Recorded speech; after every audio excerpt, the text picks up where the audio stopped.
Hi, నేను doctor Vikram Singirikonda. Welcome to Delta Bull Trading academy.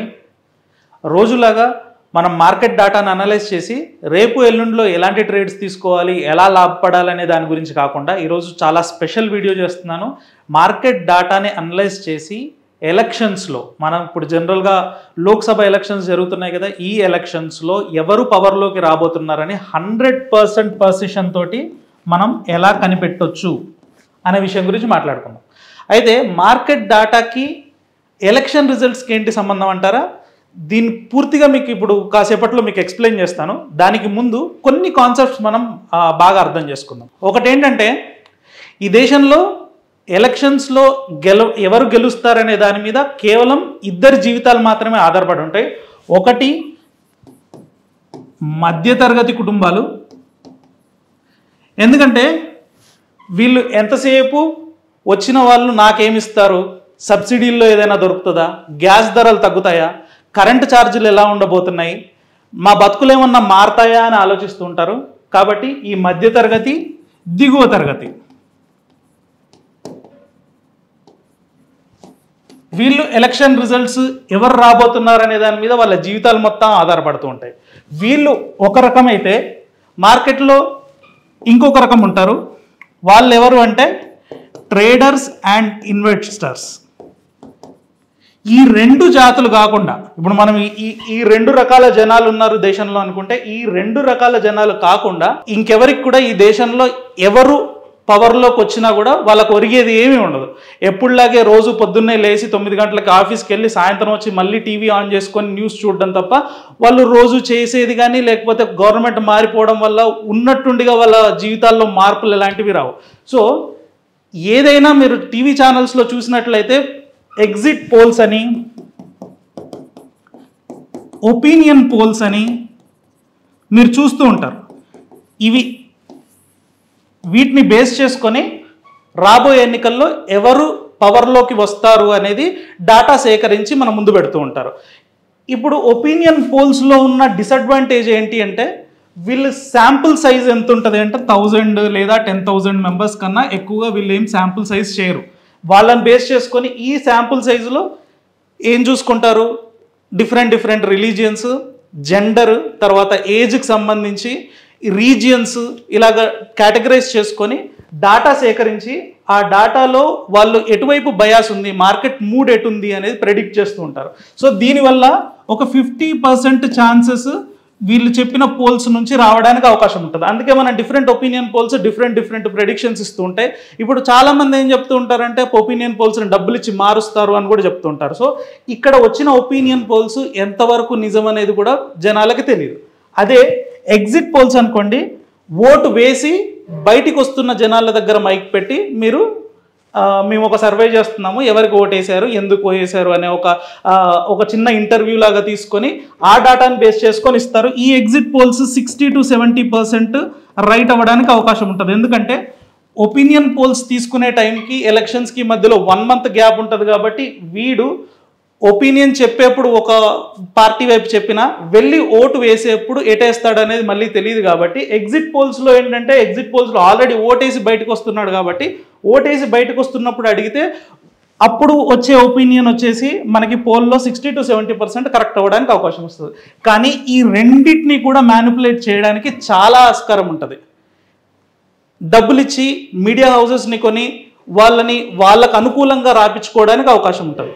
కానీ ఇలాంటి బయాస్లు ఏవీ లేకుండా వీళ్ళు ఎలాగైతే ఈ మధ్యతరగతి వాళ్ళని, దిగువ తరగతి వాళ్ళు ఎవరైతే ఓట్ బ్యాంక్ ఉంటారో, బూత్కి వెళ్ళి ఓటేస్తారో, అదేవిధంగా ట్రేడర్స్ అండ్ ఇన్వెస్టర్స్ కూడా వాళ్ళ జీవితాలు ఏ గవర్నమెంట్ వస్తుంది, వచ్చిన గవర్నమెంట్ ఎలాంటి పాలసీస్ తీసుకుంటుంది, తీసుకున్న పాలసీస్ వల్ల ఏ కంపెనీ లాభపడుతుంది, భారతదేశం ముందుకు వెళ్తుందా లేదంటే ఉన్న స్థాయిలోనే ఉండడానికి అవకాశం ఉందా, లేదా మన స్థాయి తగ్గిపోవడానికి అవకాశం ఉందా అనే బెట్స్ స్టాక్ మార్కెట్లో వేస్తూ ఉంటారు ట్రేడర్స్ అండ్ ఇన్వెస్టర్స్.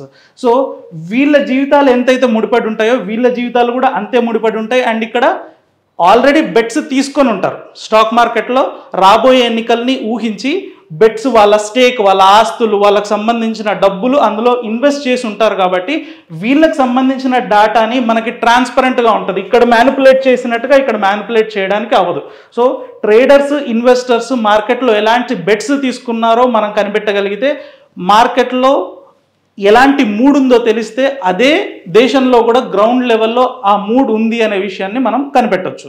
సో ఇది నిజంగా జరుగుతుందా అంటే మీరు ఇంతకుముందు పాస్ట్ డాటాని మీకు చూపిస్తాను. 2014 ఎలక్షన్స్లో ఏం జరిగింది, 2019 ఎలక్షన్స్లో ఏం జరిగింది, అండ్ 2024లో ఇప్పుడు ఏం జరుగుతుంది అని.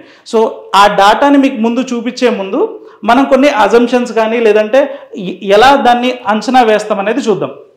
ఒకటి, మార్కెట్కి కావాల్సింది ఏంటి అంటే స్టెబిలిటీ.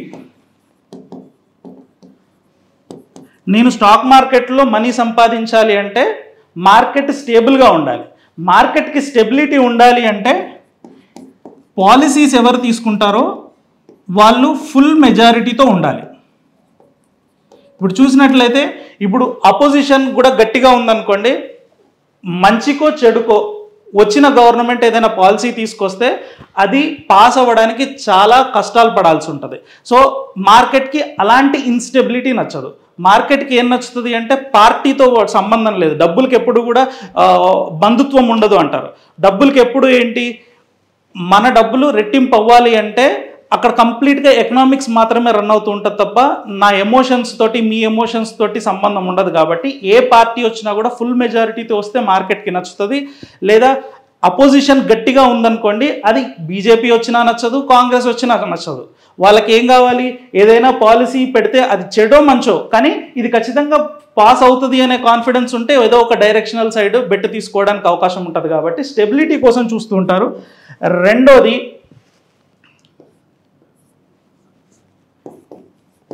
క్యాపిటలిస్టిక్ మార్కెట్ వస్తుందా, క్యాపిటలిస్టిక్ గవర్నమెంట్ వస్తుందా, సోషలిస్టిక్ గవర్నమెంట్ వస్తుందా అని. సో మనకున్న రెండు పార్టీస్లో BJP capitalistic party and Congress వచ్చేసి సోషలిస్ట్. అంటే కాంగ్రెస్ ఎప్పుడు కూడా ఫ్రీ బీస్ ఇవ్వడము లేదంటే దిగువ తరగతి వాళ్ళకి ఏదో ఒక సబ్సిడీస్ లాంటివి ఇవ్వడానికి ఎక్కువగా ఇష్టపడుతూ ఉంటుంది. అదే బీజేపీ వచ్చిందనుకోండి, కార్పొరేట్ లెవెల్లో కంపెనీస్ ఎదగడానికి, దేశం బిజినెస్ పరంగా అండ్ ఎకానమీ పరంగా ముందుకెళ్ళడానికి వాళ్ళు ఎక్కువగా ఇష్టపడుతూ ఉంటారు. వీటితో పోలిస్తే వీళ్ళు సోషలిస్టిక్ సంబంధించిన పాలసీస్ తీసుకోవచ్చు కాక కానీ ఎక్కువ శాతం ఏంటంటే కంపెనీస్కి కార్పొరేట్స్కి ఎక్కువగా అనుకూలంగా ఉండే టైప్ పాలసీస్ ఎక్కువ తీసుకొస్తారు బీజేపీ. సో మార్కెట్కి క్యాపిటలిస్ట్ వస్తే ఎక్కువగా ఆనందంగా ఉంటారు సోషలిస్ట్తో పోలిస్తే. సో ఇది కూడా ఇంతకుముందు చెప్పినట్టుగా స్టేబుల్గా హై మెజారిటీతో వీళ్ళు పవర్లోకి వస్తే మార్కెట్ బుల్లిష్గా ఉండడానికి అవకాశం ఉంటుంది. అంటే తీసుకునే బెట్స్ బుల్లిష్ బెట్స్ తీసుకుంటారు. మార్కెట్లో చాలా హ్యూజ్ బుల్లిష్ బెట్స్ తీసుకుంటున్నారు ఎలక్షన్స్ ముందు అంటే దాని అర్థం ఏంటి అంటే స్టేబుల్ గవర్నమెంట్ రాబోతుంది, అంటే అపోజిషన్ పెద్దగా ఏమీ ఉండదు అండ్ వచ్చేది కూడా క్యాపిటలిస్ట్ గవర్నమెంట్ రావడానికి అవకాశం ఉంది అనే ఒక అంచనా అన్నట్టు. అదే మీకు బేరిష్ కానీ లేదంటే కన్ఫ్యూజన్ కానీ ఉందనుకోండి డాటాలో, దాని అర్థం ఏంటి అంటే ఒకటి వచ్చే గవర్నమెంట్ ఫుల్ మెజారిటీ తోటి రాకుండా అపోజిషన్ కూడా చాలా గట్టిగా ఉండడానికి అవకాశం ఉంది. ఎటువైపు వచ్చినా కూడా నెక్స్ట్ రాబోయే 5 yearsలో మార్కెట్కి గడ్డు కాలంగానే ఉంది అని అంచనా వేసినట్టు.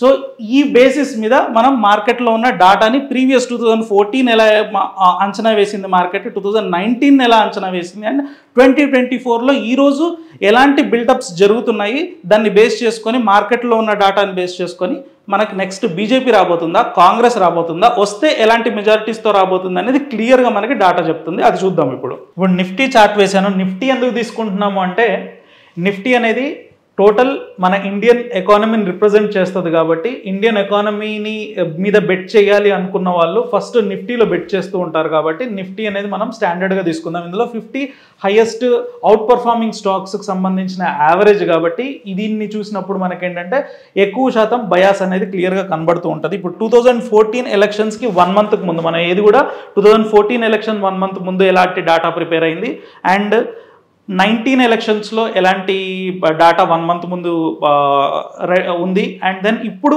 1 month ముందు ఎలాంటి డాటా బిల్డ్ అయింది అనేది చూద్దాం. సో ఇంతకుముందు మీకు కాన్సెప్ట్స్లో చెప్పాను కదా, ఎప్పుడైతే పెరుగుతూ ఓపెన్ ఇంట్రెస్ట్ పెరుగుతుందో దాని అర్థం ఏంటంటే లాంగ్స్ బిల్డ్ అవుతున్నాయని. లాంగ్స్ బిల్డ్ అయ్యే వాళ్ళు అప్పర్ హ్యాండ్లో ఉన్నారు, కొనే వాళ్ళకన్నా అమ్మే వాళ్ళకన్నా కొనే వాళ్ళ సంఖ్య అప్పర్ హ్యాండ్లో ఉన్నట్టు. అదే ప్రైస్ పడిపోతూ ఓపెన్ ఇంట్రెస్ట్ పడిపోయింది అనుకోండి, ఇంతకుముందు ఎవరైతే లాంగ్స్ బిల్డ్ చేశారో, ప్రైస్ పెరుగుతూ ఎవరైతే ఓపెన్ ఇంట్రెస్ట్ని పెంచారో వాళ్ళు ప్రాఫిట్స్ బుక్ చేసుకుంటున్నారు అని అర్థం. అదే ప్రైస్ పడిపోతున్నప్పుడు ఓపెన్ ఇంట్రెస్ట్ పెరిగింది అనుకోండి, దాని అర్థం ఏంటంటే షార్ట్స్ బిల్డ్ అవుతున్నాయని.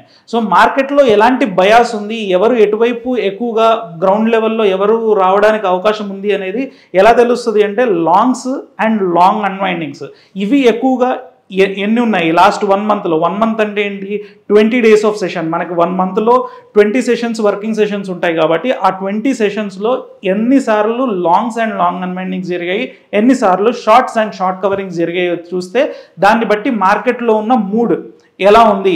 సో గ్రౌండ్ లెవెల్లో ఎలాంటి మూడ్ రన్ అవుతుంది, సింగిల్ మెజారిటీతో ఒక పార్టీ రాబోతుందా లేకపోతే కన్ఫ్యూజన్ ఏదన్నా ఉందా మార్కెట్లో అనే విషయాన్ని అక్కడ మనం అంచనా వేయొచ్చు.